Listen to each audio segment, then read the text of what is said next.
Before we start, just a quick reminder to hit that subscribe button. Only 2% are subscribed at 1,000 subscribers. I'll be posting a special video. The lock turned once, then stopped against the chain. Emma's hand froze on the knob. "Who's here?" I asked, breath tight. She didn't answer. Someone knocked again, 3 quick taps like a code. "I'm Daniel, 33. Emma slid the chain off with a sharp motion. I stepped in front of the door. "Move," she said, eyes not blinking. The knocking came again, faster now. Her phone lit up face down on the bench. A banner flashed with his name and one word. "No." I flipped the phone and caught the next buzz. Emma reached for it, too late. "Open up," a voice through the wood. Low, familiar, close. Emma pressed both palms to her temples. "He can't be here," I said. She stared at the handle like it might bite. The phone kept pulsing in my hand. A new message stacked over the last. "I'll wait 2 minutes." My chest hammered like a timer. I killed the screen and pocketed it. "Give it back," her voice shook once. I leaned on the door and watched her breathe. "Talk to me right here." She paced the short hall, heels ticked. Silence pressed thick and heavy. Another knock, longer this time. The name slipped through the gap. She flinched like it burned. "I'm still here," the voice said. My fingers tightened on the deadbolt. I cracked the door 2 inches. A hoodie shadow filled the gap. "Wrong place," I said, foot braced. "Not for me," he answered, calm. Emma put a hand on my shoulder. "Kitchen," she pointed past me without looking.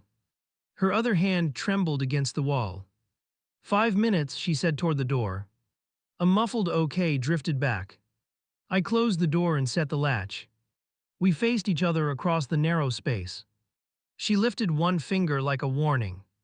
"No shouting," she breathed. "Fine," I said, jaw set. We both listened to our own breathing. Her eyes dropped to my pocket. "Unlock the phone," she said. "No," I said, holding her stare. "Then we stand here forever," she answered. The word forever stuck like gum. The lock rattled from outside, impatient once. I felt the frame vibrate under my palm. "Why is he here?" I asked. Emma stared at my shoes, not answering. I stepped aside by 1 inch. She moved to the peephole and looked.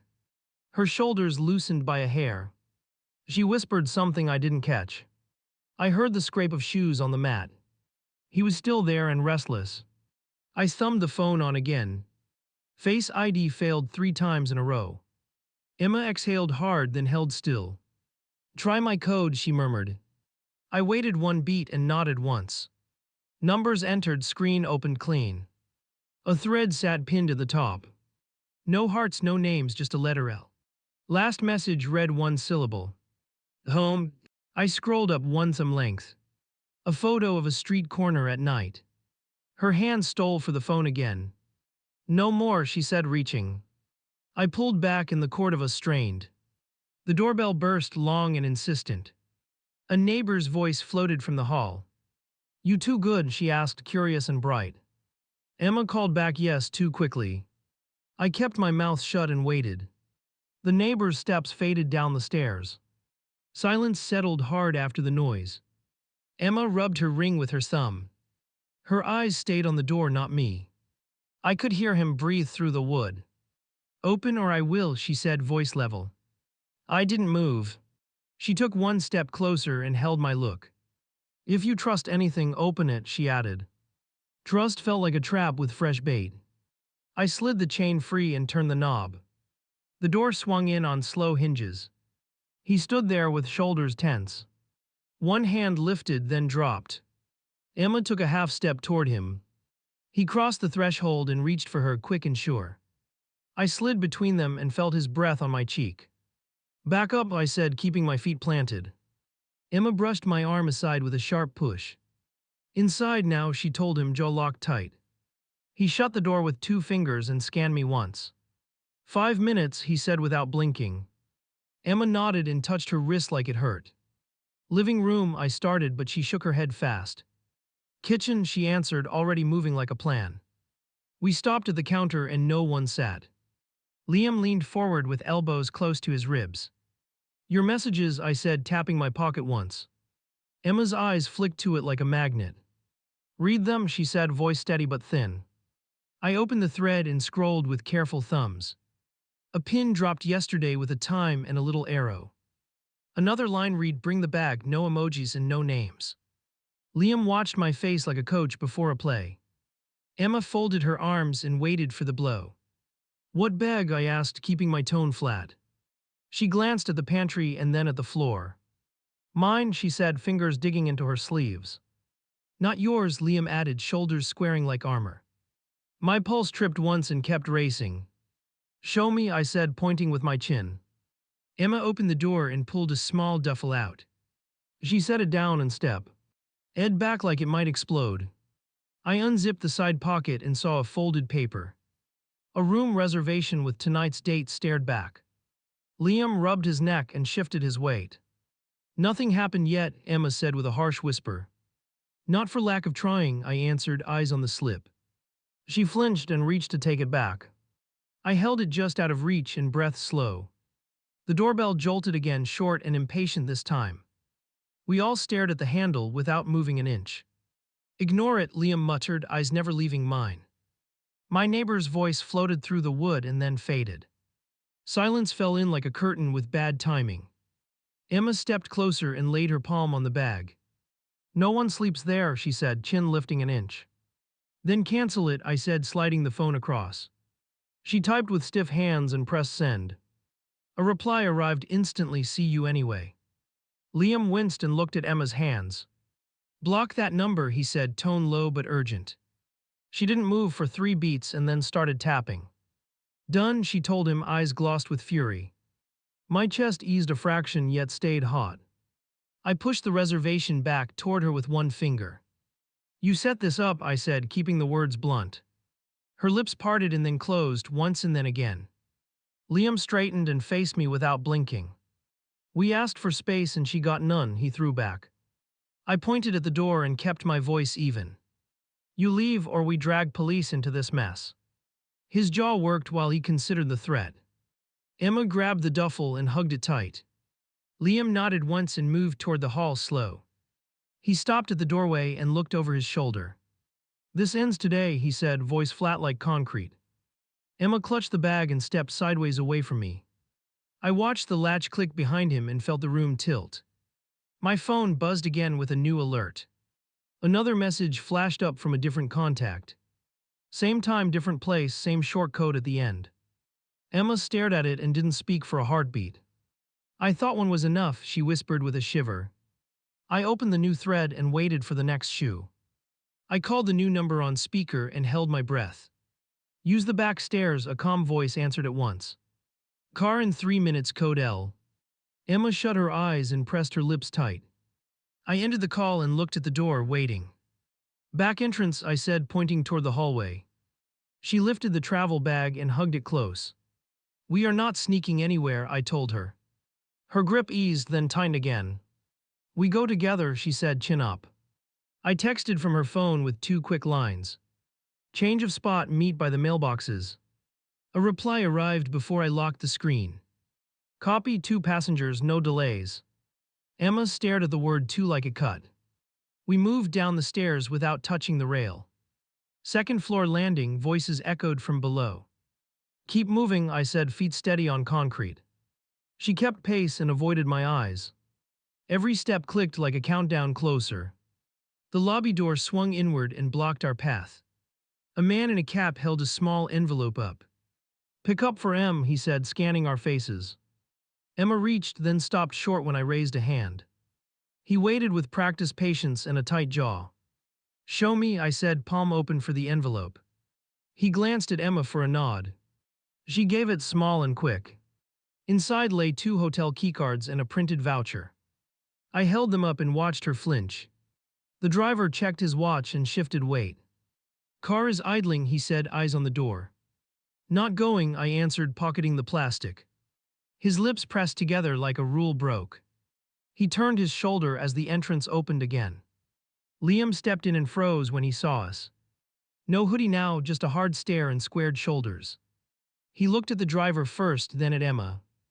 "Everything ready?" he asked, voice even and cold. Emma swallowed slow, loud, deliberate. I placed the cards on the counter between us. Still think nothing started? I asked without blinking. Liam shifted closer by half a step. Take your hands off her phone, he said. I slid the device behind my back and waited. The driver raised both palms and backed away. I need an answer, he said, eyes nervous. Emma reached for the cards and stopped halfway. Cancel, I told the driver, voice flat and firm. He backed through the door and disappeared fast. Liam's jaw moved once before he spoke. You texted him, he said, gaze sharp as glass. Your code is sloppy, I said, keeping it blunt. Emma exhaled hard and held the bag tighter. Her eyes kept darting toward the exit torn. Give me the keys, she said, hand out. I set them down but kept one finger on top. Choose here, I said, not whispering now. Her mouth opened then closed again. She glanced at Liam, then at the elevator. Liam cut the distance to one arm's length. You are not trapping her, he said, voice low. You both built this trap, I answered. Emma flinched at both of us. A door banged somewhere and we all flinched. My screen lit with a new alert from the thread. Different number, same brief code at the end. We're upstairs, bring initials for check-in. Liam's eyes flicked to the message and back to me. He knew that sender and he knew I knew. Who else is part of this? I asked, heart pounding. Emma shook her head once too fast. Liam rubbed his forehead and paced a tight line. It's handled, he said, as if that settled anything. I stepped sideways and blocked the elevator. I want the name, I said, keeping my tone controlled. Emma pulled out her own phone with shaking hands. She typed, then turned the screen toward me. A contact listed with initials only and a short note. Check-ins, payments, logistics, all tidy. I scrolled 1 inch and stopped on yesterday's charge. 3 nights reserved under an alias that matched nothing. Emma shifted her feet like they burned. Liam watched my thumb hover over call. Don't, he whispered, too late. I hit dial and put it on speaker again. A clipped voice answered with a room number. Can you confirm both guests? I asked, steady breath. Initial E and initial L, the voice returned. Emma's shoulders fell a fraction, then squared. Cancel the booking now, I said, staring at Liam. Only from the organizer account, the voice replied. Emma squeezed her eyes shut for one count. Liam glanced at the stairs and measured the gap. He was planning a move, I could see it. Give me the organizer login, I said, hand out. Emma's fingers hovered over the screen and shook. Liam leaned close enough for me to feel heat. She doesn't answer to you anymore, he breathed. I didn't step back, neither did he. The lobby door creaked and our neighbor peeked in. She scanned our faces and chose silence. Her eyes dropped to the cards on the counter. She nodded once to herself and slipped away. Witnesses change everything, even for liars. Emma put the phone in my palm at last. Do it, she said, eyes hard and bright. I opened the app and found the control panel. One tap, then a prompt, then a final choice. Reservation canceled, penalties applied, silence after. Liam stared at the screen like it betrayed him. His hands curled once, then released. He looked at Emma and tried a softer angle. We can still go, he murmured, half plea and threat. She looked at the stairs again, caught in her own net. I slid the cards back across the counter. These mean nothing now, I said, voice even. Emma didn't reach for them this time. The elevator chimed once behind us, doors opening. Someone stepped out and we all turned as one. An elegant woman stepped out and blocked the doors with one heel. She scanned our little standoff like she owned the lobby. E and L, she said, palm up for the cards. Liam stiffened and Emma's fingers dug into the strap. I kept the plastic on the desk and didn't blink. Identify yourself, my voice came out steady and hard. She gave only initials and a quick smile that never reached her eyes. Her gaze bounced from Emma to Liam to me, calculating. Clock's running, she murmured, tapping her wrist. Pressure rose like a tide with no shore. Emma stepped toward her, then stopped mid-stride. Not leaving with him, I said, planting my feet. The woman slid a phone across the desk and nodded once. Consent requires one touch, she said, screen glowing. Liam shifted, ready to pounce if I faltered. I picked up the device and read the prompt. 2 names, 1 checkmark, 1 door. Touch it and this ends without mess, she breathed. I set the phone down and pushed it back, not consenting to anything rigged. The elevator tried to close, then bumped her heel. She didn't flinch, just crooked a finger at Emma. Make your choice in front of him, she said. Emma's jaw tightened as she looked at both of us. Liam angled his body so I couldn't see her face. I stepped sideways, clear line of sight again. Say it out loud, I told her, voice low. Her lips parted, then a buzz cut the air. My phone flashed with a building alert for disturbance. Security was on the way fast. The woman flicked her eyes to the camera in the corner. We finish in 30 seconds, she warned, all sugar gone. Then finish, I answered, bracing for swing or sprint. Emma reached for the cards with trembling resolve. Liam watched my hands, waiting for a mistake. I grabbed the cards first and snapped one in half. Liam lunged and hit my shoulder with solid weight. The woman slipped between us, surprisingly quick and sharp. Enough, she raised her voice like a gavel.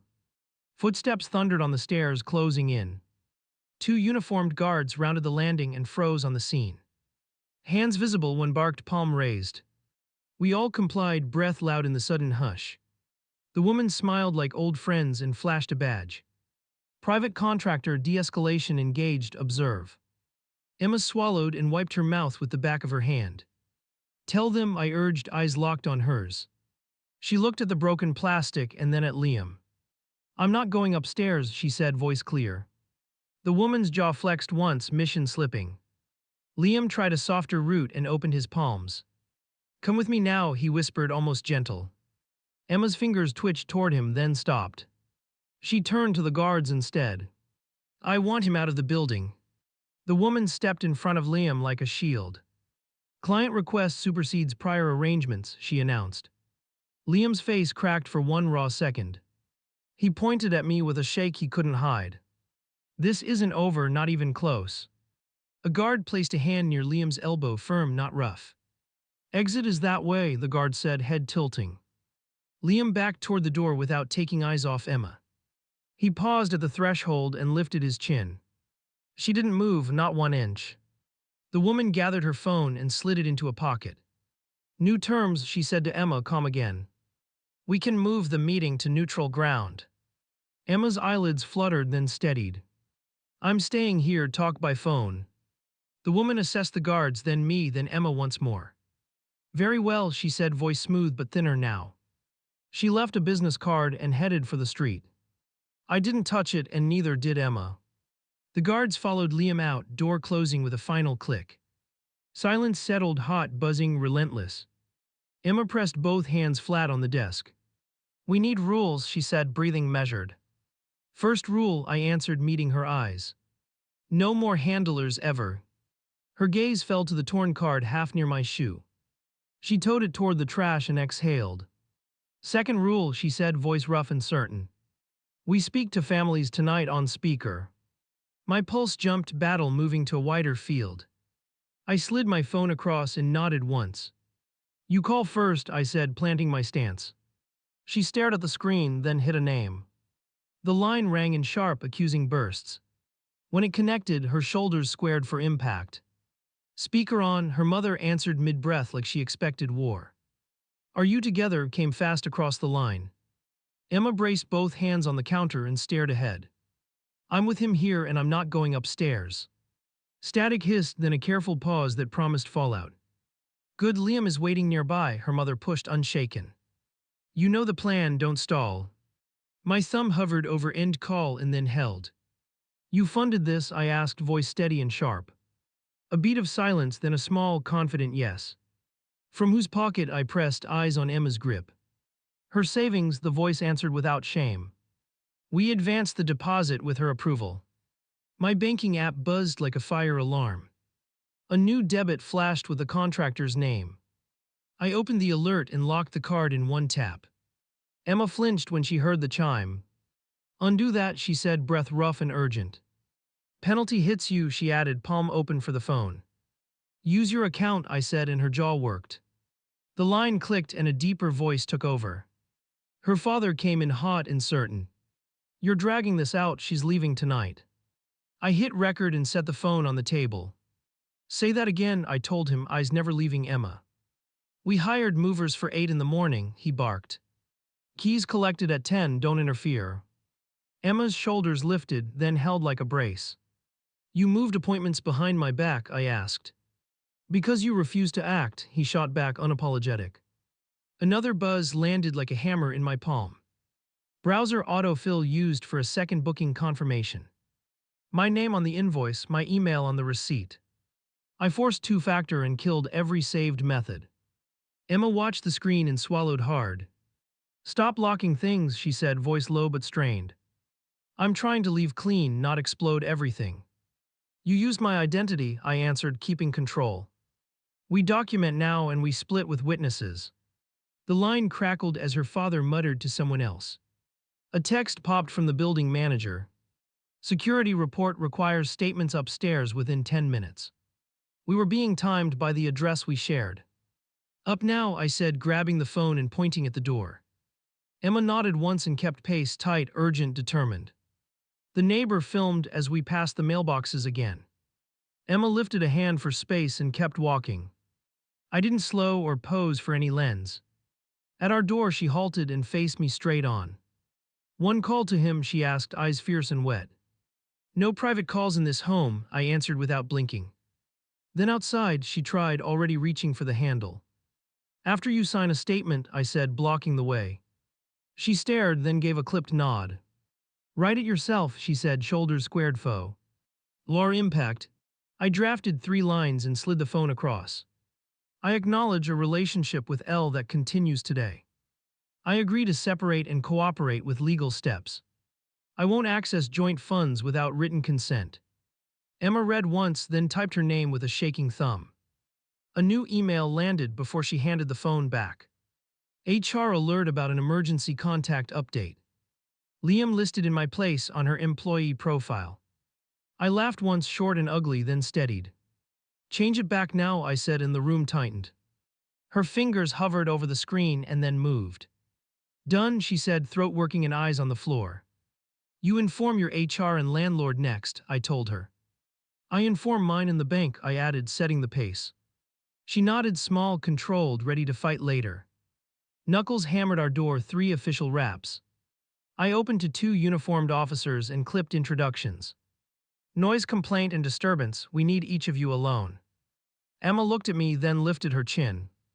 I'll speak first, she said, and a storm gathered.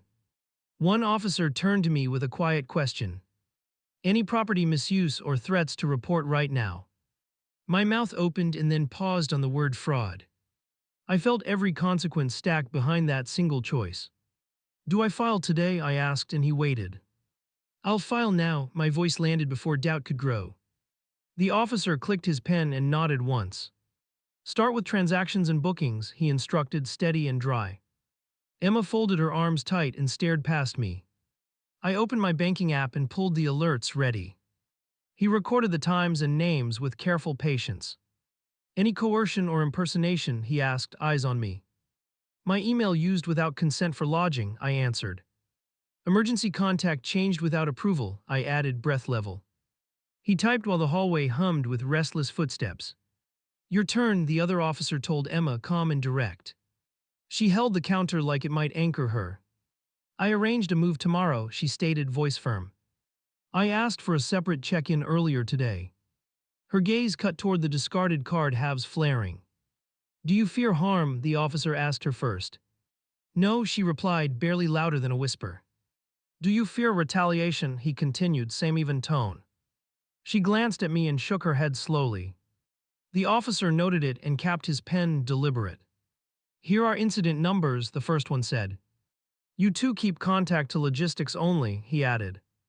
If anyone returns with outside help, call us. Emma nodded without looking at me at all.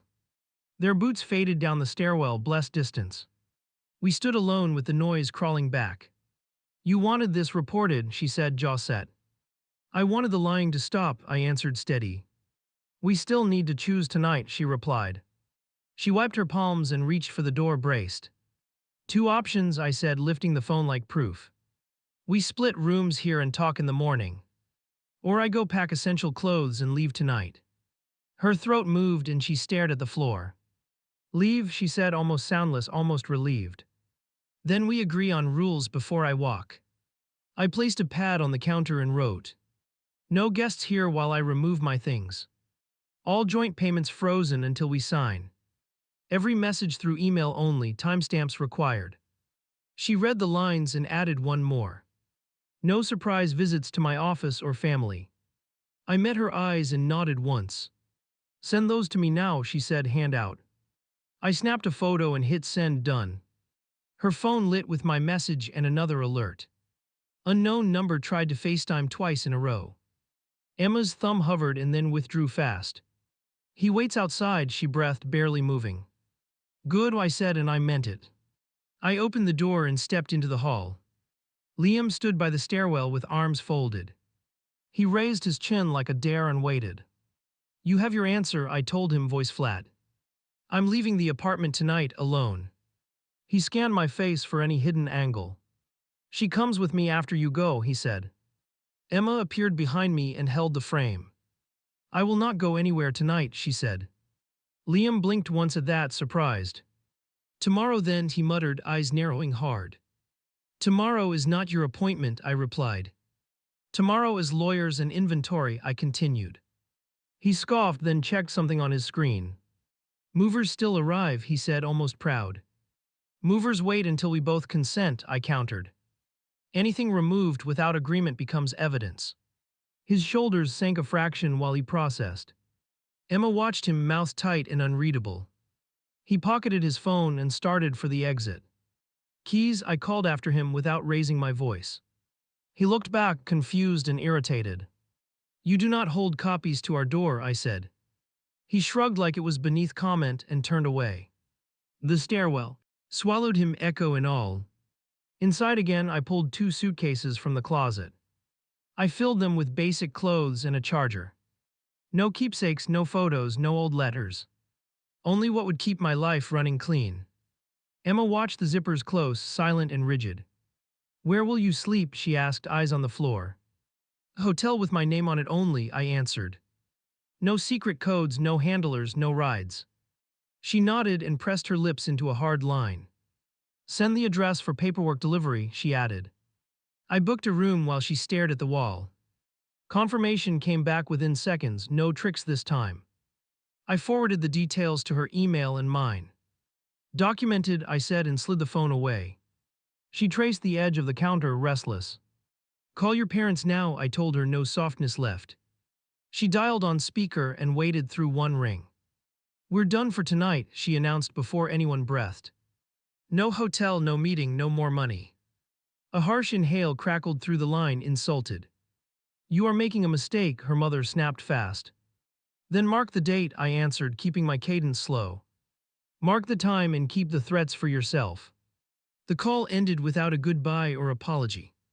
Emma sagged for 1 second, then stood straight.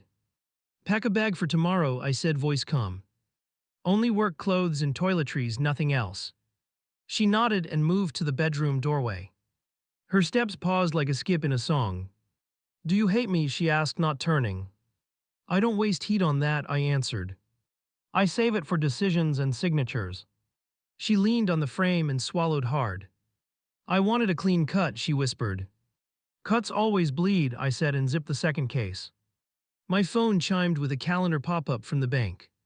"Freeze completed, dispute filed, call scheduled." I added a note for tomorrow's time with counsel. Emma watched the screen, then her shoulders shook once.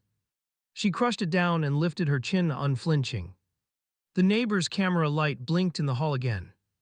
I stepped out and met her halfway without flinching.